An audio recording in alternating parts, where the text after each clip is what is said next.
Pemerintah resmi mengumumkan daftar lengkap pengurus Badan Pengelola Investasi Daya Anagata Nusantara atau Danantara. Siapa saja sosok yang bakal mengarsiteki Badan Pengelola Aset Negara ini? CEO BPI Danantara Rosan Perkasa Ruslani pada Senin 24 Maret 2025 mengumumkan kepengurusan BPI Danantara secara lengkap.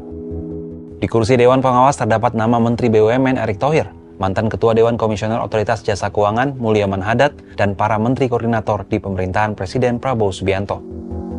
Sementara itu jabatan Dewan Pengarah dipegang oleh Presiden ke-6 RI Susilo Bambang Yudhoyono dan Presiden ke-7 RI Joko Widodo. Lalu ada juga Komite Pengawas dan Akuntabilitas BPI Danantara yang ditempati oleh Ketua PPATK, Ketua KPK, Ketua BPKP, Ketua BPK, Kapolri, dan Jaksa Agung. Selain nama-nama yang sudah tidak asing, ada juga sejumlah tokoh internasional yang menduduki kursi Dewan Penasihat Danantara. Siapa saja mereka dan bagaimana sepak terjangnya selama ini? Mantan Perdana Menteri Thailand Thaksin Shinawatra didapuk untuk menduduki salah satu kursi Dewan Penasihat Danantara. Thaksin adalah tokoh politik dan pengusaha Thailand yang memainkan peran penting dalam politik dan ekonomi negara tersebut selama beberapa dekade. Ia dikenal dengan kebijakan populisi yang berfokus pada pengentasan kemiskinan, perluasan infrastruktur, promosi usaha kecil dan menengah, serta penerapan program perawatan kesehatan universal. Namun pada tahun 2006, saat menghadiri sidang umum PBB di Amerika Serikat, Thaksin digulingkan melalui kudeta militer.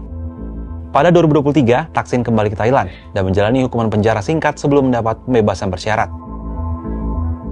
Selain Thaksin, ada juga nama Ray Dalio yang juga pendiri Bridgewater Associates, perusahaan manajemen investasi asal AS yang mengelola dana 112 miliar dolar AS. Dalio telah menjalankan bisnisnya selama hampir setengah abad atau 47 tahun. Ia juga berhasil membangun Bridgewater Associates sebagai perusahaan dana lindung terkemuka dan terbesar di dunia, serta perusahaan swasta paling penting kelima di Amerika Serikat menurut majalah Fortune. Tak hanya dari luar negeri, kursi Dewan Penasihat juga dijabat oleh orang Indonesia, yakni Helman Sitohang. Helman diketahui saat ini masih menjabat sebagai penasihat senior Blackstone di Asia Pasifik, perusahaan investasi dan penasihat global yang merupakan pengelola aset alternatif terbesar di dunia. Mengelola aset lebih dari 1 triliun dolar AS dengan fokus pada real estate, ekuitas swasta, infrastruktur, dan aset lainnya. Sebelum bergabung bersama Blackstone, pria dari Tanah Batak yang lahir 60 tahun silam itu menjabat sebagai CEO Credit Suisse untuk Asia Pasifik periode 2015 hingga 2021. Sementara dua orang lainnya yakni Jeffrey Sachs yang dikenal sebagai penasihat ekonomi sejumlah negara dan Chapman Taylor yang memiliki pengalaman profesional sebagai Equity Portfolio Manager Capital Group. Selain jabatan Dewan Penasehat, Rosan juga mengumumkan daftar pengurus lainnya yang menduduki jabatan Managing Director hingga komite di BPI Danantara.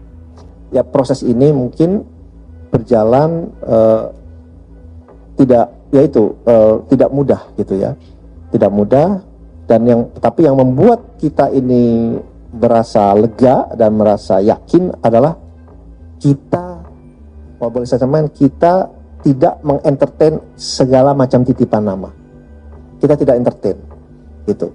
Karena arahan Bapak Presiden sudah jelas. Uang Bapak Presiden aja nggak ada titipan nama. Seperti itulah daftar lengkap nama-nama yang akan terlibat secara langsung mengurusi BPI Danantara. Nantinya BPI Danantara akan mengurus seluruh aset milik 47 BUMN yang nilainya ditaksir mencapai 900 miliar dolar AS atau sekitar 14.670 triliun rupiah. Kalau menurut sahabat Kompas, gimana tanggapannya terkait susunan pengurus BPI Danantara ini?